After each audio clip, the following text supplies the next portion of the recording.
I'm also proud to be a tutor for the York ISSP, the Independent State Schools Partnership in York. And get to teach psychology to students all across the city with that.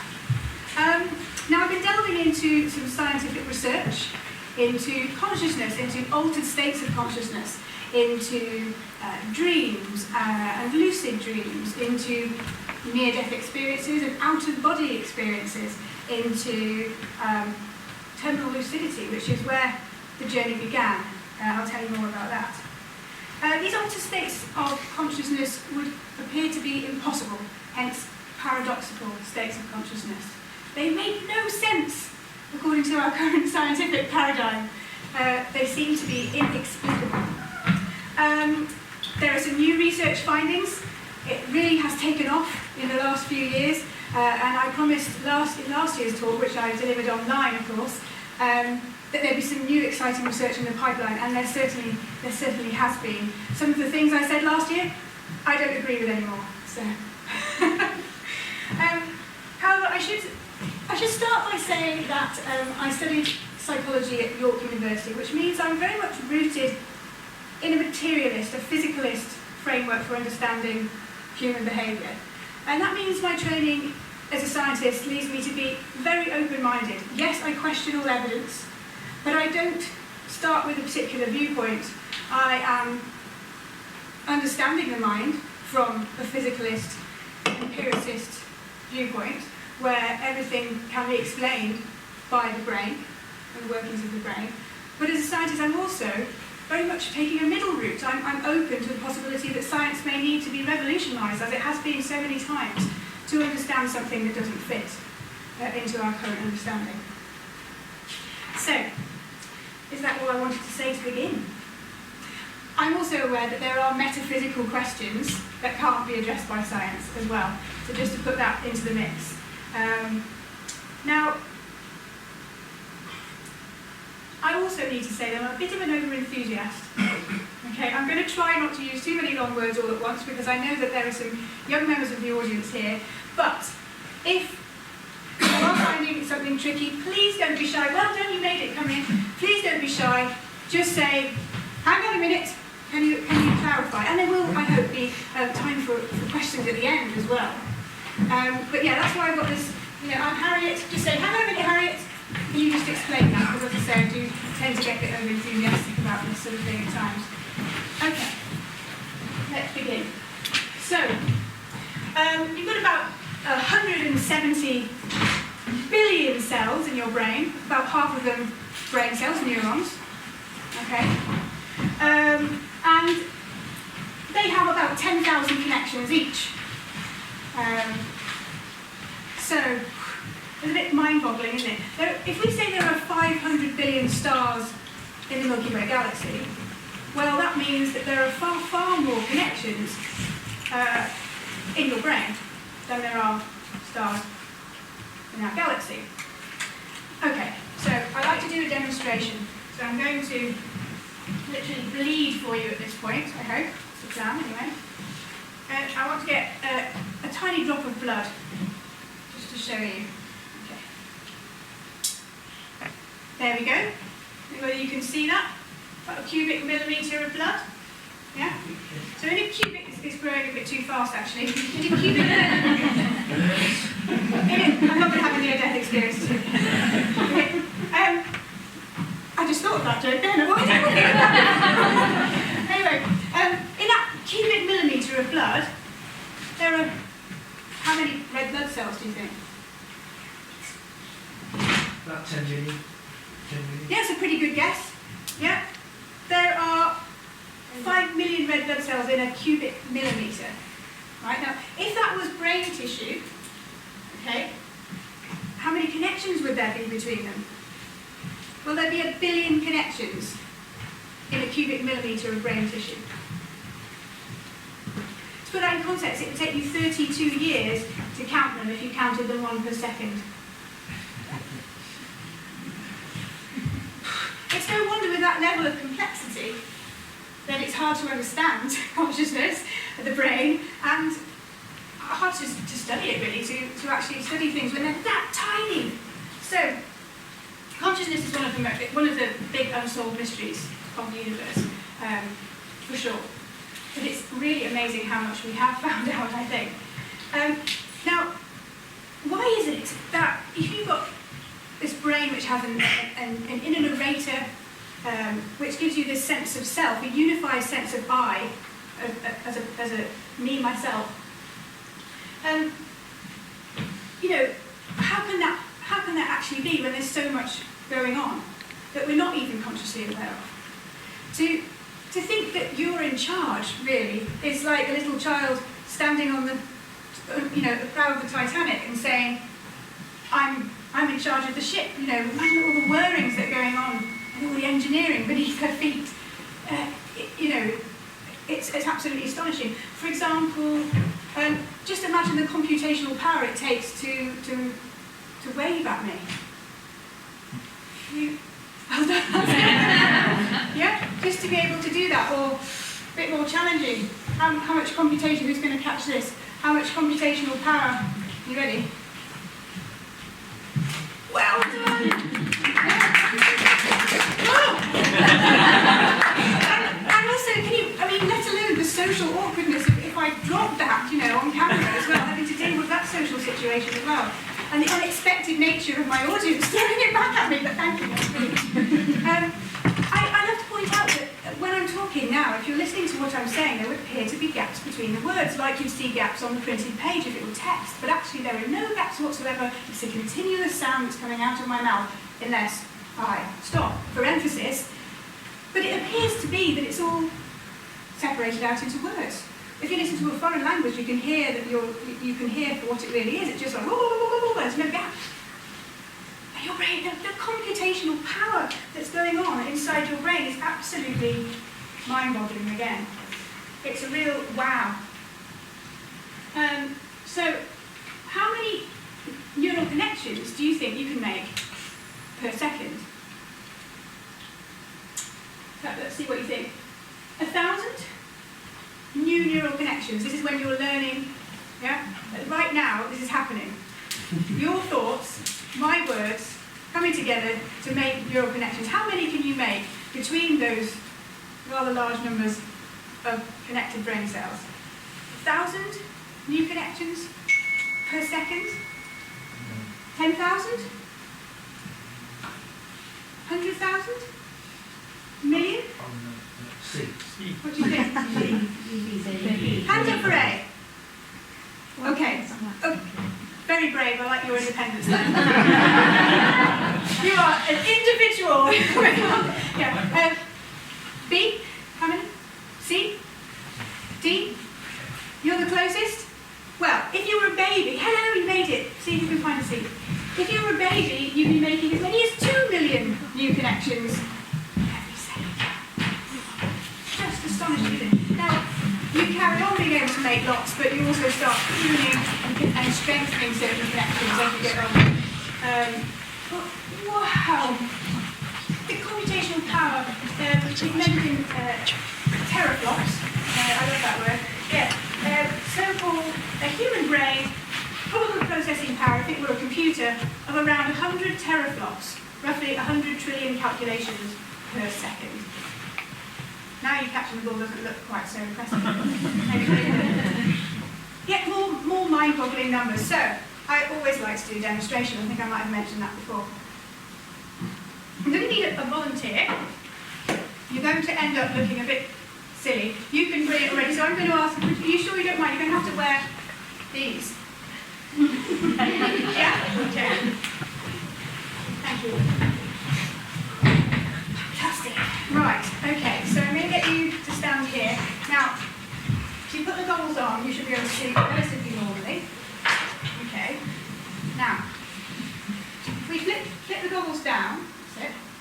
Now, I'm going to use my finger which hasn't got blood on it. So can you see if you can find my finger? Now watch carefully, the audience. Point. Can you find my finger? Go. All the way. Yeah, it seems like it's over there, doesn't it? But it's up. Yeah, find it?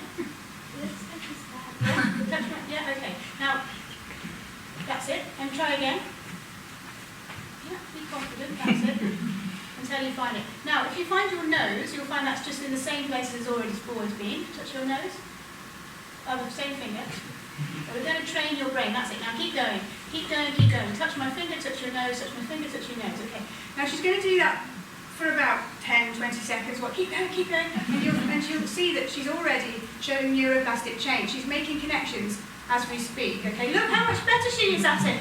That's absolutely fantastic. Now, keep going, keep going, keep going, because I really want to show the effect. Now, in a moment I'm going to flip up the goggles, and she's going to try again, and you'll see that she's already changed her brain. If you look closely, blink and you'll miss it, she'll feel like she's sort of magnetised over to the other side. And if you watch, you'll be able to see it. Okay? So if you flip up your goggles now, that's it. Oh, cheating. Can you feel it? It feels like it's magnetised to the other side. I don't know if you can see that then. You can try these at the end if you want to. But you might have noticed at the beginning, she was over here. So at the end, she's really coming in from this angle. It doesn't last, but do be careful back to your seat.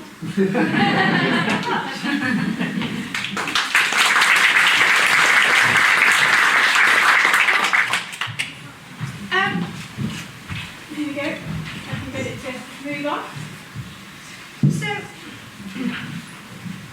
as we've said, you are, a unique individual. You've got one of these in your brain, weighing over just about a kilogram, okay? And we've said it's made of hundreds of billions of cells with quadrillion changing connections, okay? And they're firing quadrillion electrochemical signals every second of your life. So you've got this layer upon layer of complexity going on. Now this wet mess that is responsible for so much of the processing that's going on in your brain, well, it gives you that experience of being you, your hopes, your dreams, your sense of personal identity. Yeah? And we know this from damaged brains and what was missing, the deficits that then become apparent. Now, for a long time, how is it you've got this sense of unique identity? Yeah, for a long time, the answer was, well, you're a mortal soul, yeah, your spirit, something that goes beyond mere matter.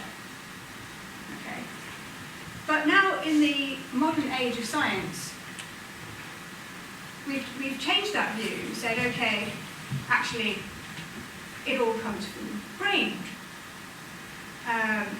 And we tend to have a lot of faith in science, and rightly so.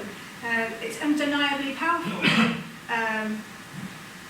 We can come up with a theory, and though we set out to falsify rather than prove, there's evidence all around us that's undeniable about the sheer power. You can predict when the sky's going to go black because of an eclipse. That's one of the first demonstrations of the power of this sort of science. And the technology that's all around us is such powerful evidence of its potency, really, and what it can actually achieve.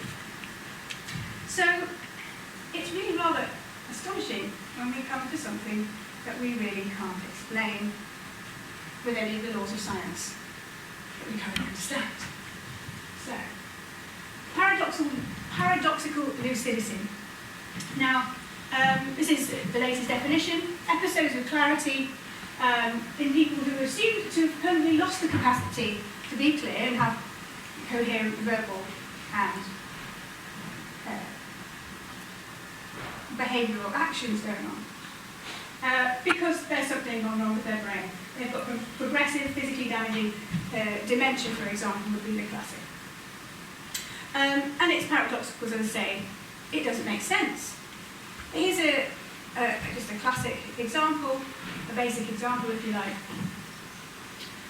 My wife's maternal grandmother suffered from severe Alzheimer's for years before her death, eventually being reduced to lying in bed in a fetal position, unable to speak. But not long before her death, though she conversed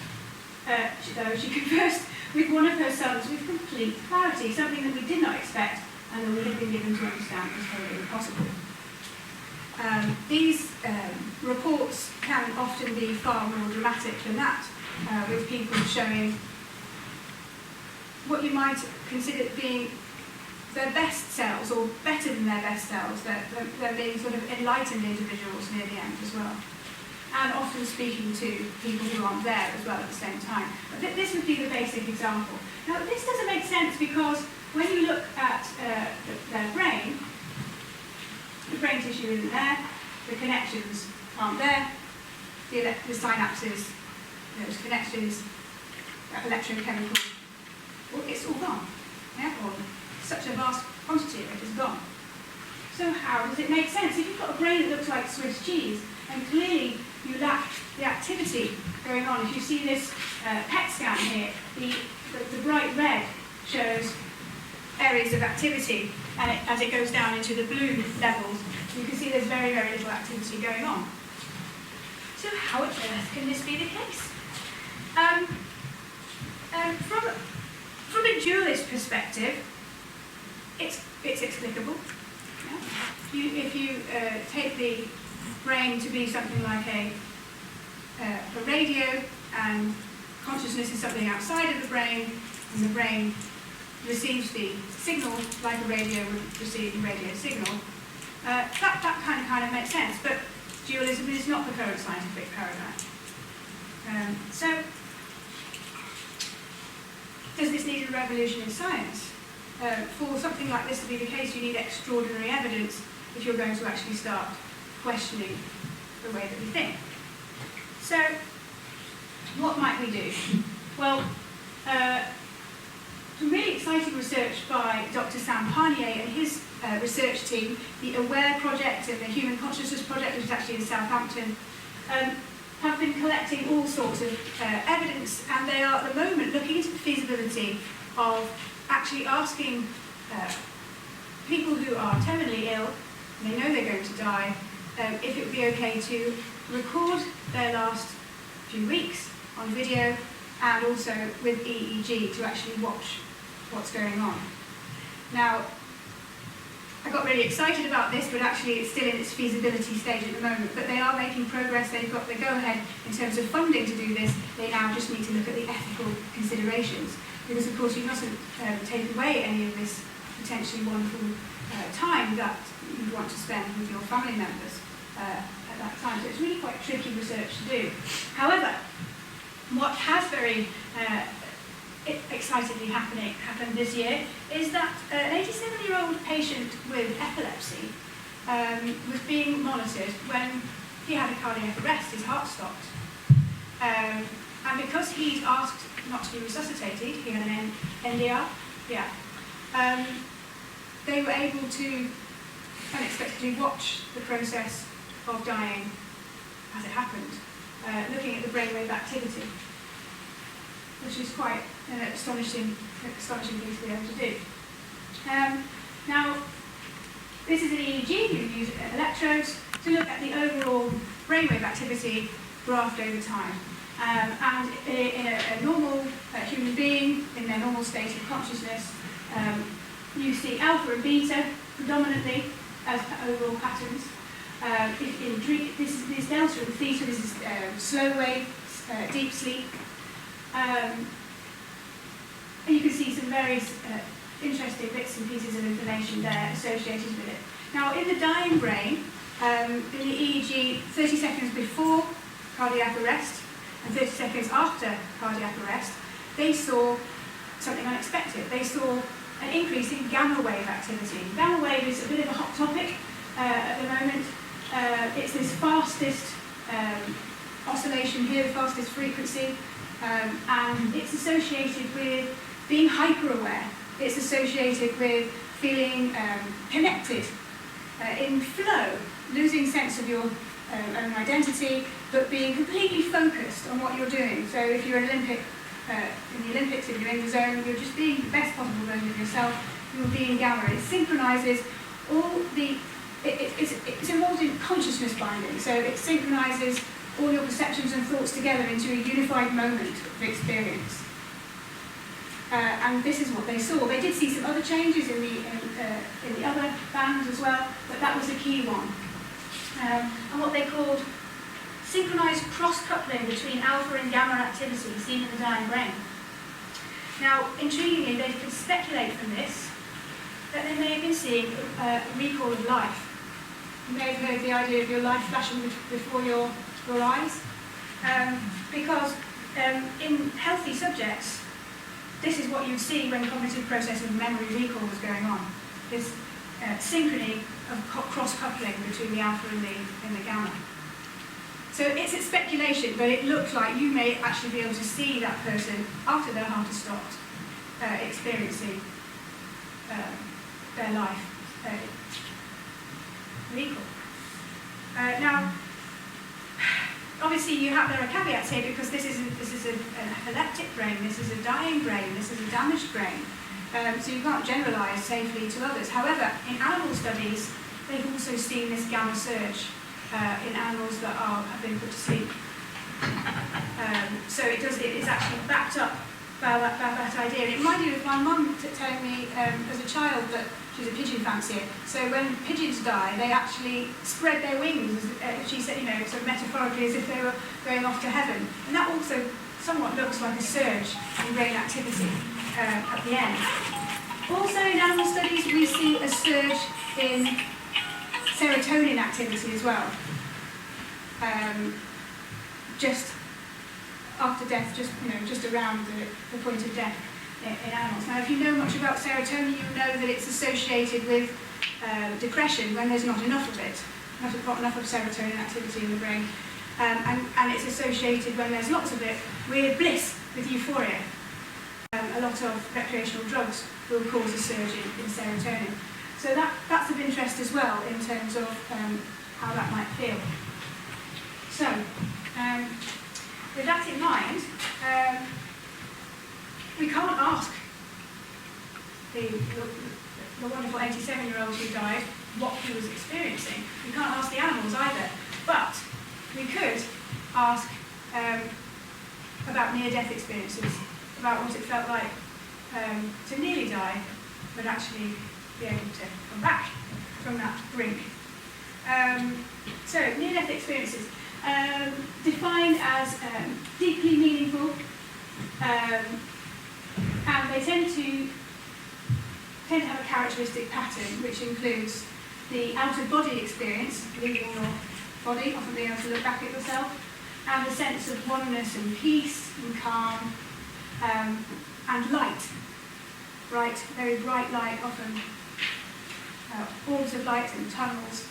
These are very, very common in these experiences. So, yeah, what exactly is going on there? Now, I thought to bring this to life, I was very, very lucky that the Dead Good Festival went on in May this year. And so I was able to be put in touch with somebody who really bring this experience to life. And thank you very much to Martin Nathaniel, who's going to come up and just tell me about his first near-death experience when he was 7 years old. Yeah, it does contain a lot of the key elements as well, so it's a really great account. I think it's just an absolutely wonderful example, and I really appreciate you coming here to talk to us this evening. And actually, I hope that you'll get involved in the question and answer at the end as well, because Martin's got a wealth of experience. I'm actually quite envious of your near-death experiences, because they have fed so much into the way that you live your life. Yeah. Do you mind coming up and telling us? We'd like to stand here.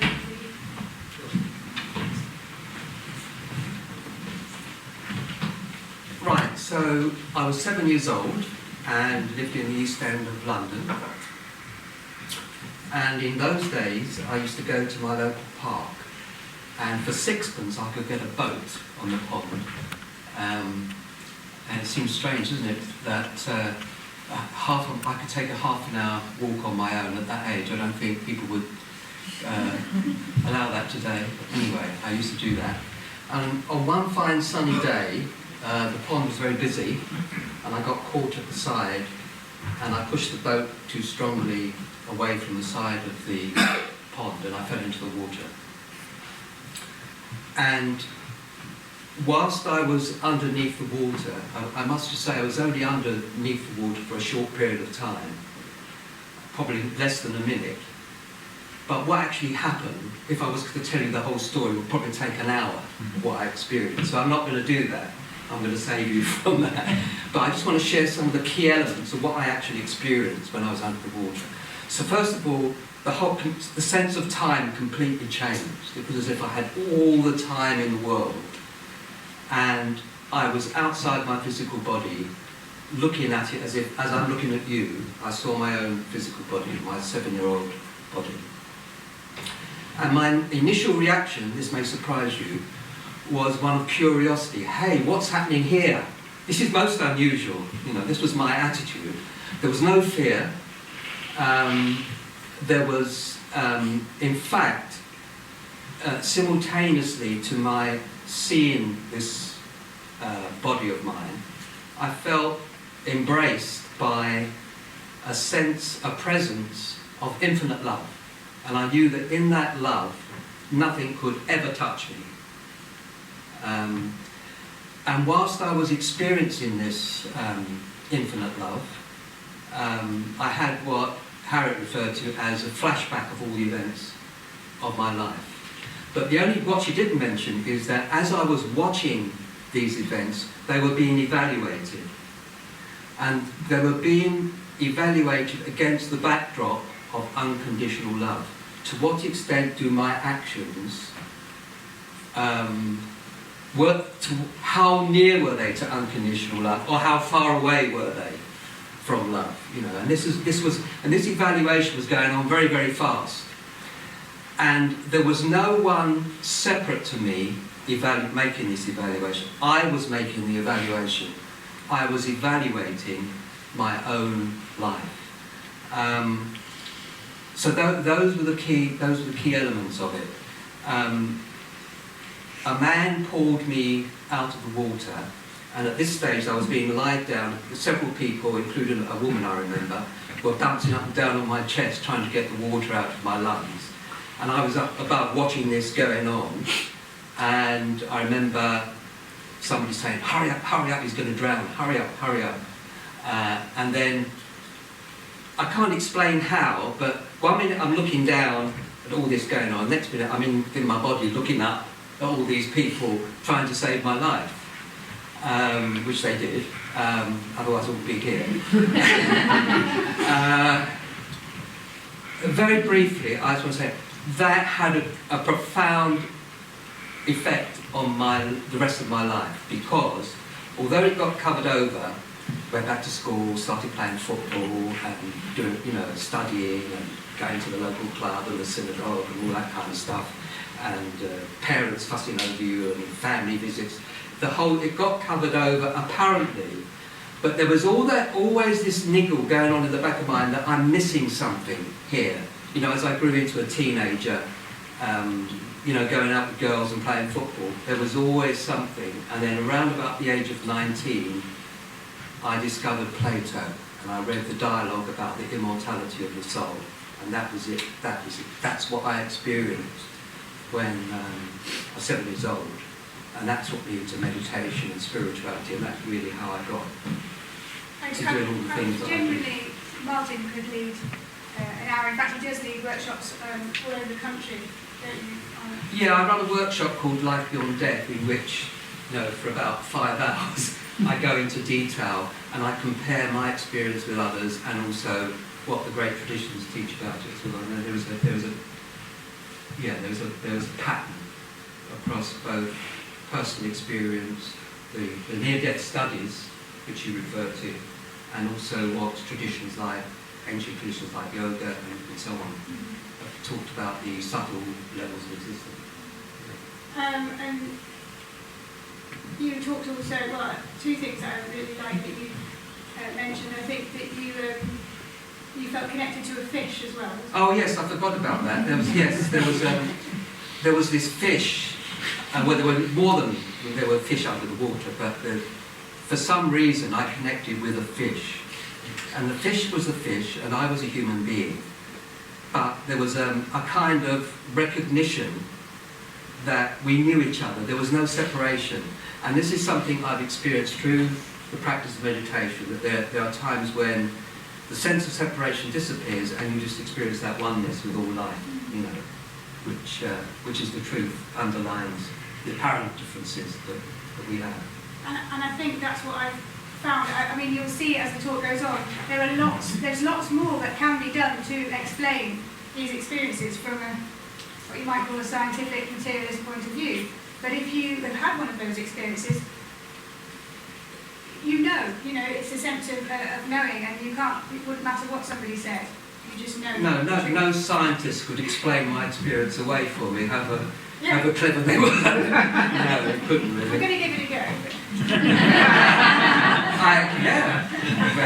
But that, I think that's a really, it is a tangible element, but it's also hard to quantify, isn't it? That aspect of, I just know. Just bear in mind that some of the greatest scientists were also mystics. Like, if you read some of Einstein's descriptions and words about religion and mysticism, he could be a mystic. So the two are not incomparable. Thank you. Okay. Thank you so much.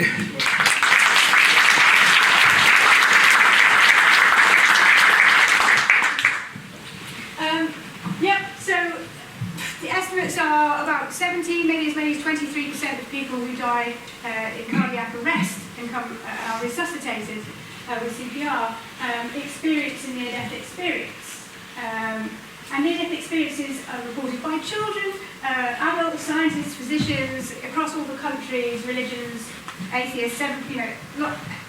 It doesn't really matter who you are. 80% sound pretty great. 20% are not fun. I think what's interesting about that is, of those 20% which are really unpleasant, it doesn't correlate with whether that person thinks they've led a good life or not. That doesn't correlate at all. And they're still meaningful. Even if they didn't have a nice time, they're still very meaningful. There's such a thing as the reverse NDE, which has all the elements of an NDE, light and tunnels and all of those elements that are classic descriptions, but you don't feel peace, you feel unpleasant. And there are some who experience a void, just nothingness during their NDE, and some who it's just downright hell. But as I say, they still tend to lead to meaningful life change of the sort that you experienced. They still dramatically change the way they run their lives as a result of it. So it's the same meaningfulness there. There are a few people who struggle with it for years, and a few very, very few say that it is meaningful. I think it's 0.4% of all NDEs out of 1,200 that they surveyed. 0.4% of those said that it was probably not real. The rest were convinced that it was a real experience. Right, so the paradox here, of course, is that after a few tens of seconds without oxygen, the brain stops working. Right?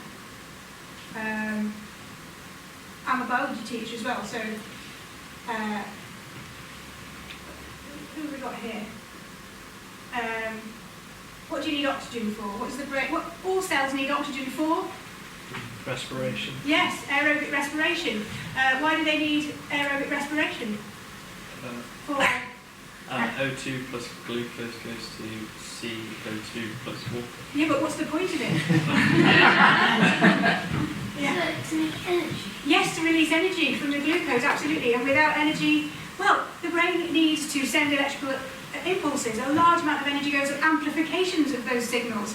In order to lay down memories of your NDE, you're going to need to do protein synthesis and make synaptic connections, for goodness sake. I mean, how are you going to do that without that? And normally, being without oxygen to the brain causes amnesia, not a hyper-vivid experience. So it's really, really paradoxical, right? How can you have something realer than real at that point?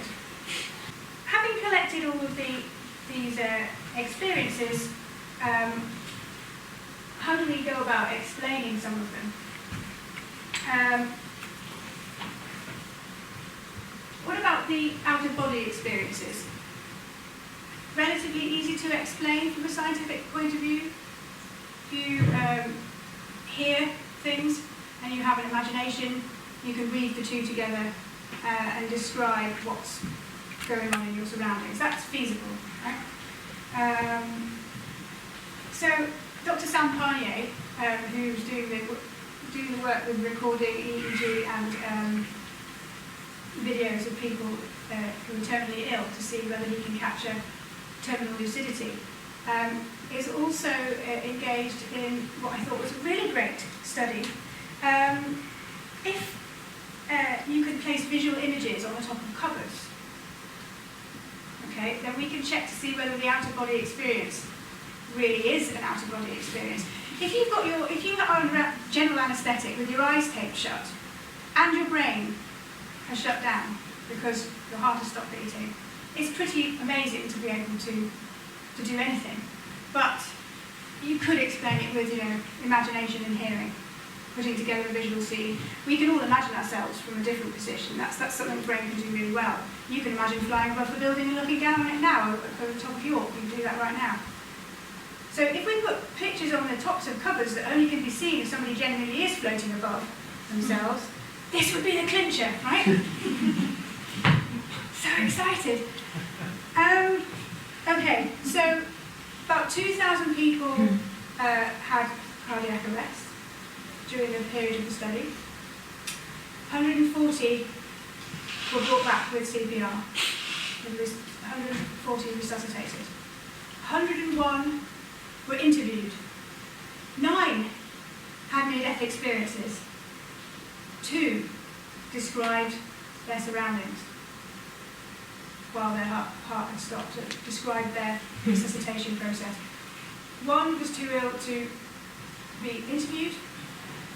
The other did verify what the machine said as they were being resuscitated. They did verify all sorts of correct details about their resuscitation. But it all happened outside of the acute centre where the pictures were on the tops of the cupboards. He had it in the corridor. He was resuscitating the corridor. Didn't happen where the pictures were. And that was the end of the study. However, undeterred, Sam has set up a modern version of this where he has a special machine which clicks in, because you can't start fiddling with machines to record information when somebody's dying. It has to happen automatically. So this will automatically set off a recording of the sounds that go on in the environment and an iPad with visual images that could only be seen if you truly are looking down from above. So the quest for this information goes on, just to check. Just to check. So that's quite exciting. So we've said okay. We've got this surge of serotonin, which would explain the piece.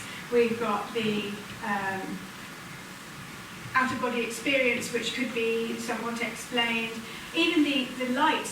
We've got concentration of retinal cells in one particular part of the back of the eye. That could explain orbs of light and tunnelling effects and that sort of thing. So you can start to explain it. All of these things are quite tantalising, but we're still pretty unclear about what's going on. So is there any other evidence that we can look at? Well, this particular study here looked at comparing people's descriptions of their resuscitation with and without NDE. And the people who'd had an NDE were significantly better at describing their resuscitation in terms of the events and the equipment and all of those things. So it doesn't look like you'd be able to make it up that successfully if you weren't experiencing it. Also, an EEG study has shown that if you get people to imagine a near-death experience, their brainwave pattern looks very different from somebody recalling a near-death experience. It would appear that near-death experiences are stored as events, as autobiographical memory. There's a quantitative and qualitative difference between the two. And the NDE contents are very different from normal dreams and normal hallucinations. They seem to be quite different in their content, and we've mentioned some of those ways in which they are already. So, quite impressive to explain away, someone dying could actually identify the people in the corridor when they were being pushed in emergency conditions into a lift. It'd be quite amazing if you could describe the unusual headwear of one particular surgeon in the operating theatre who had butterflies on his hat while everybody else was wearing a blue hat. It would be quite impressive if you noticed that it was awfully dusty at the top of the light fittings as you were looking down, thinking to yourself, I must tell them that this operating theatre is not as clean as it should be. There's dust. That would all be rather impressive. Anyway, if you had your eyes taped shut and you're under general anaesthetic and your heart stopped beating. But what about if you are also blind from birth? And you're able to describe those things? That really does sound paradoxically impossible. Right? So, Kenneth Ring started pursuing some of these reports from blind people to see whether they have NDEs. Yes, they do. The NDEs are the same as people as sighted people. They contain the same experiences. He tried to verify some of those initial reports and really struggled to verify them. Some of them were made up, some of them he couldn't corroborate. So he decided to collect his own data by gathering it from lots of people. And some of his respondents were blind, I would say absolutely blind. They had never seen light ever, and in some cases didn't even have any eyes. They had their eyes removed. And yet, in their near-death experiences, they describe light. Bright light everywhere. They describe being able to see things in detail, every hair follicle, the sparkles on the nurse's nylon tights, being able to see things from above and below at the same time, having 360-degree vision. And then they go off and see sort of heavenly experiences as well, and talk to people in sort of what you might say Elysian fields. Amazing, amazing experiences, which really perplexing. But you might ask yourself, well, if they've never seen light, how do they know they've seen light? And in fact, some of the blind people describing these would say, it can't have been light, because I don't know the concept of light. I've never seen any light. I don't know what light and shadow are, so it clearly isn't light, but I had awareness, and it definitely wasn't touch, because I was too far above myself to have touched those things from up there. So yeah, really bizarre. So Kenneth Ring concluded that maybe they weren't actually seeing in their near-death experiences, but they had this hyper-awareness, this transcendental awareness during their near-death experiences. Yeah. So why might we have near-death experiences? From a scientific point of view, there needs to be a kind of survival adaptation, really, for something to exist in the human repertoire of behaviour. How would a near-death experience help you to survive? It might well be very sensible, and a lot of animals do it, to go into atonia, to play dead.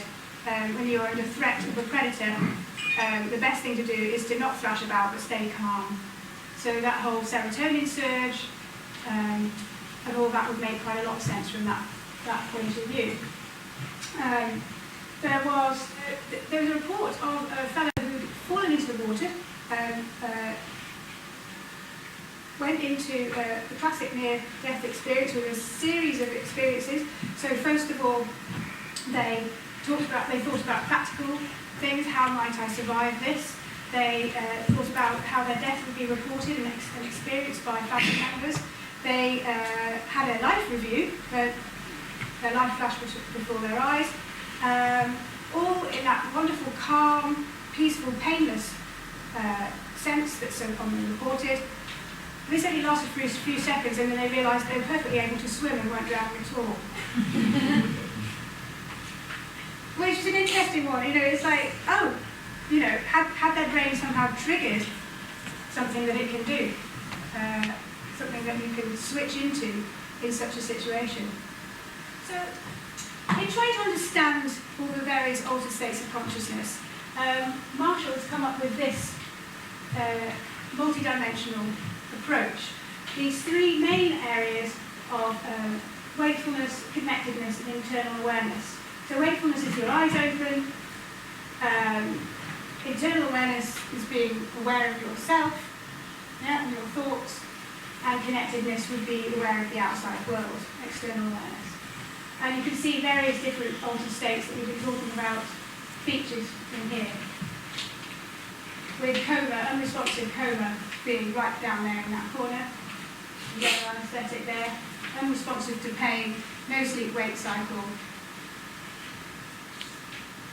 And various other elements there. So when you're awake, your eyes are open, you've got all three, internal and external awareness or connectedness, Marshall calls it. It's in psychosis, states of hallucination, and also drug hallucinatory states. Some of them, you get all three as well, but you get the hallucination overlaid on veridical reality. Now you're in veridical reality now, I hope.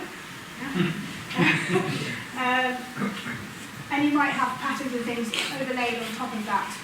In fact, alpha wave patterns that are part of your waking experience now in your brain actually help filter out some of the patternation that would naturally occur if you weren't using those alpha. They think that's what hallucinogenic drugs do in the early stages of a low dose, is they block the alpha wave patterns, which stop you from seeing patterns everywhere due to the nature of your nervous system, and then that's removed, and you start to see mild hallucinogenic experiences.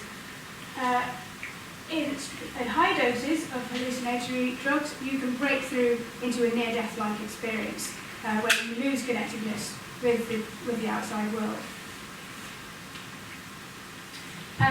There you go, there's the consciousness of what your brain might look like when experiencing certain sensory stimuli up there, conscious controls. We've got a vegetative state there, persistent vegetative state, sometimes called wakefulness, unresponsive wakefulness syndrome. So these people might have their eyes open, but they can't respond to any commands. They might groan in response to pain, they might smile and cry, but with no apparent reason for it. As I say, they can't respond to the outside world. Or minimally conscious states where people who are coming out of coma and may return to fuller consciousness have started to occasionally be able to respond to commands. And then locked-in syndrome where you're fully internally and externally aware but you can't move the muscle, so nobody knows that you can respond unless they look at your brain with a neuro image like this. Now, something else rather unexpectedly and paradoxically occurred. There was a fellow who was in a persistent vegetative state, a wakeful, unresponsive state, and unlike coma, you have a sleep-wake cycle, but this fellow had started clawing the bed at night time, so the family doctor thought, poor person must be suffering with insomnia. So they gave Zolpidem, which is or Ambien is also called, a sleeping pill. And so his mum crushed it up and fed it to him through a straw, and he said, "Hello, Mummy," which was really unexpected, because in a normal brain, this would send you to sleep. But they found it's been very hard to verify, actually, because they were worried for a while that it was giving people false hope that this was a freak result, because not many people in vegetative states and minimal consciousness states respond to this drug. But now it has been established that some actually do. They can be awake for a few few hours and talk and walk, some of them. Some, unfortunately, does fade away over time, and if you up the dose of this sleeping pill, they fall asleep, just as a normal person would. But really, absolutely amazing. So what's happening here? Does this look a bit like the surge that you see just before death, which produces paradoxical lucidity in terminal patients? Is there a link between the two there?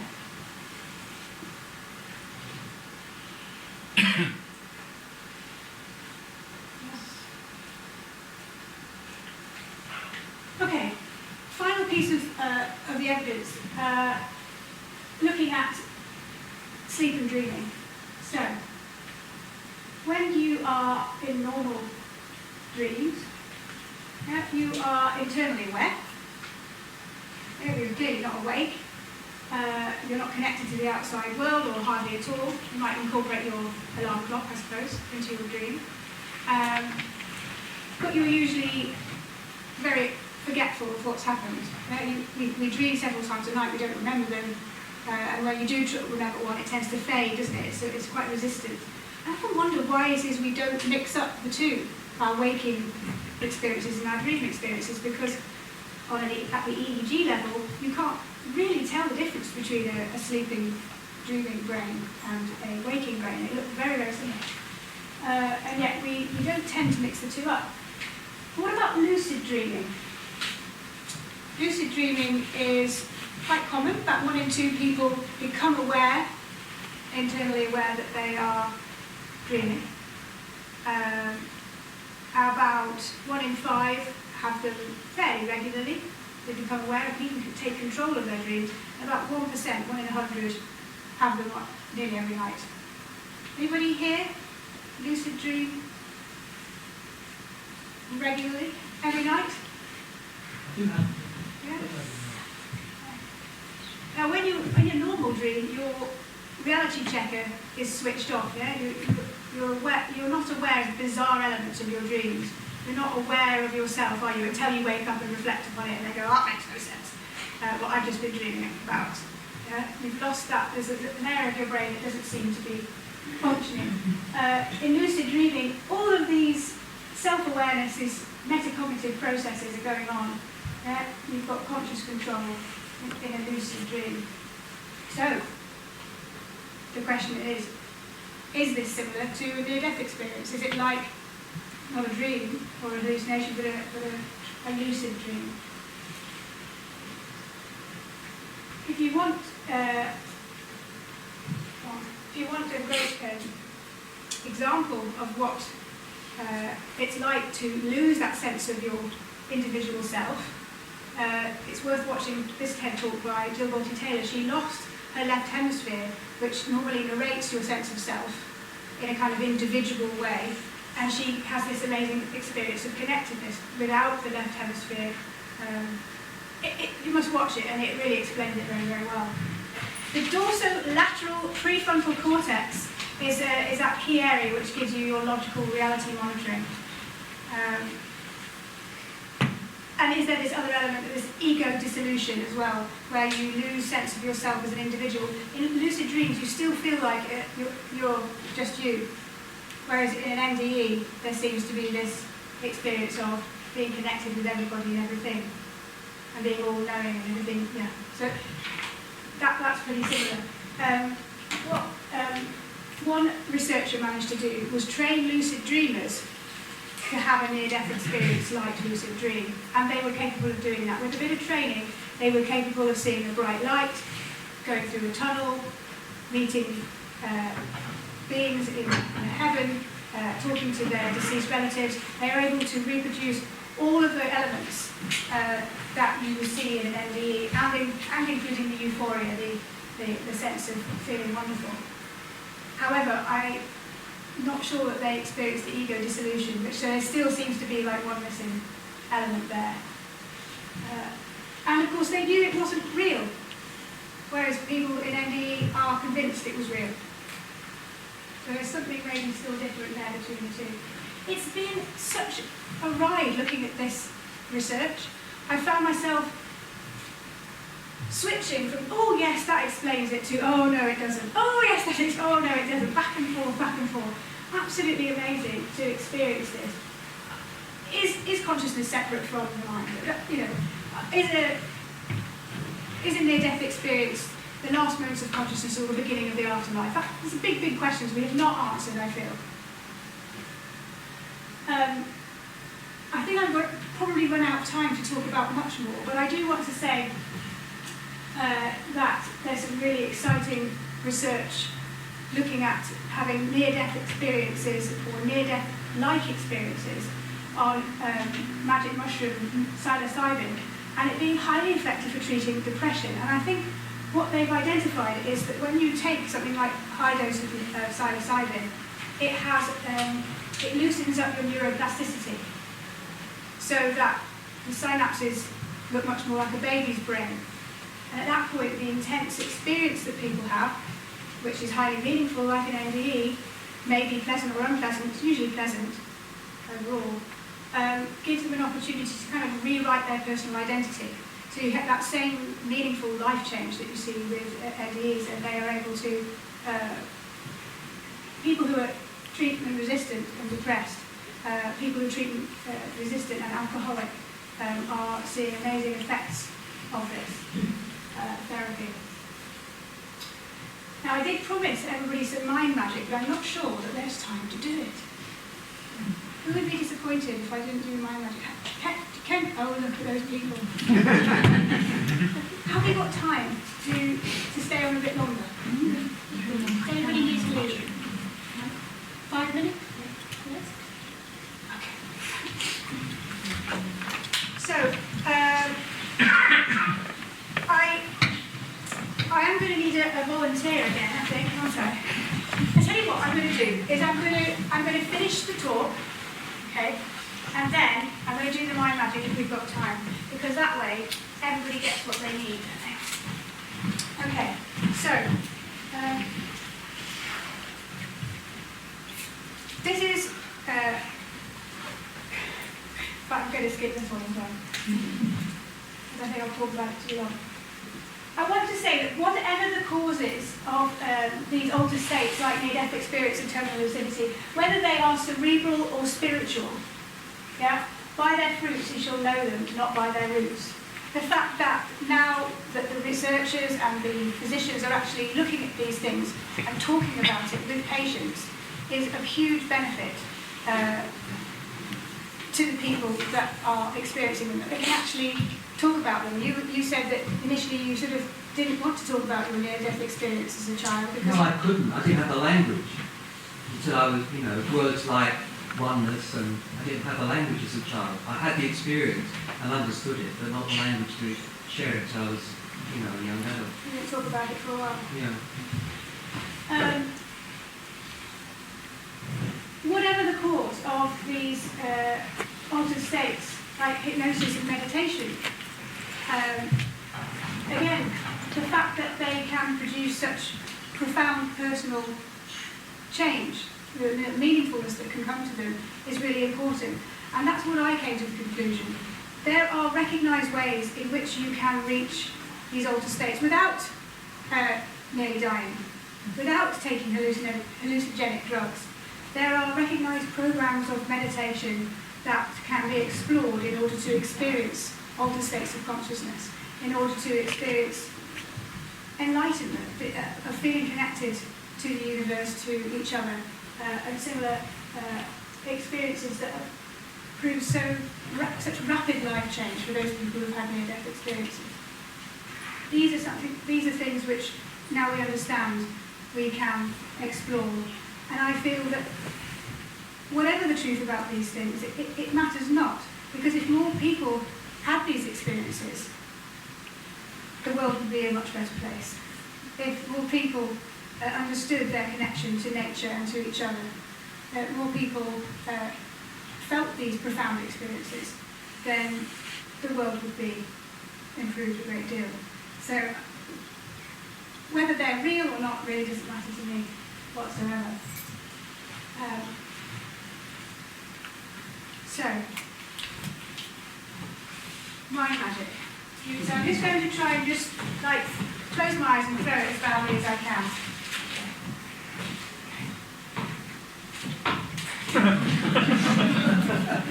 Okay. I know you were the first to arrive. It can't be you because everyone will know that we arrange it. So can you throw it as badly as you can? Yeah, just close your eyes and throw it behind you.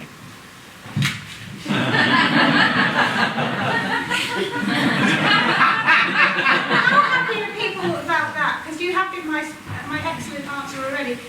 I don't mind, but I'll let you decide. Do you want it to be thrown again, or do you want to stick with that? Go again. Oh, it can't be my husband. I know you as well, but throw it again. No. Needs to be somebody I don't know. Who's that? Oh, it's not going anything. You got it. I'll throw it again if you want. Let the audience decide, because I just want to make sure that you are happy. I'm a scientist. It's got to be as random, and that's not truly random. It's got to be as random as possible. Keep throwing it again till I get it. Keep looking to like it. I want it. Oh, don't fight over it.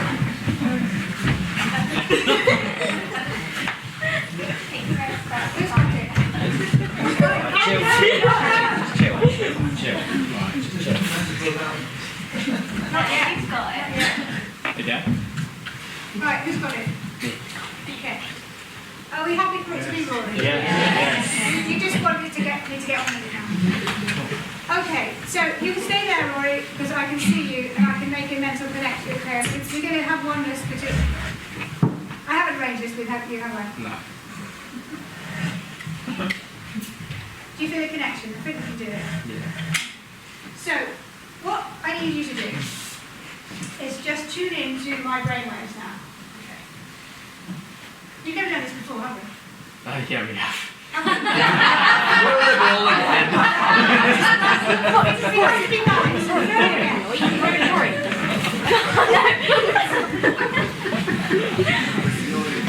Just disappeared.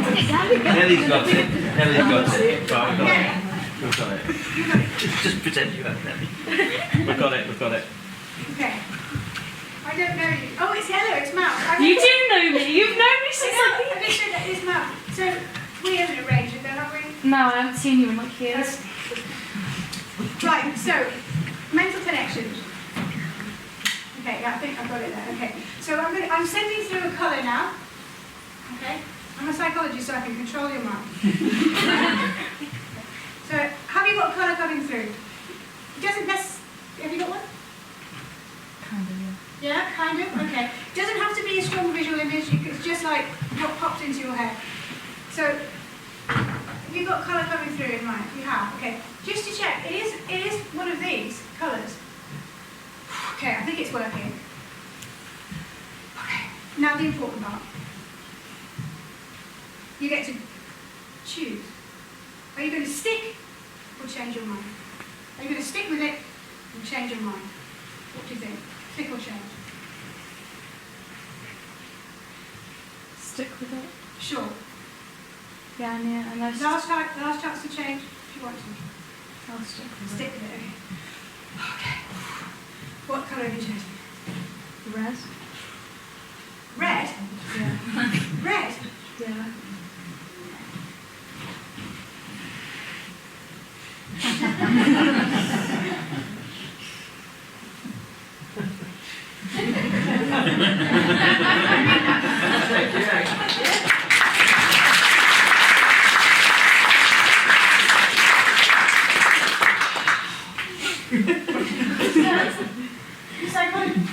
That's a trick, okay? That absolutely is not my magic, and I wanted to do that with you today. You all probably have theory about how I've done it.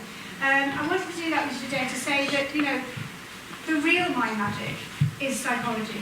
The real mind magic is the science that can generate evidence to find out things that we can change our lives with and society. And that's the real mind magic. The mind magic that can change your life. Thank you very much. If you really need to go, then you should go. If not, please stay and ask a few questions.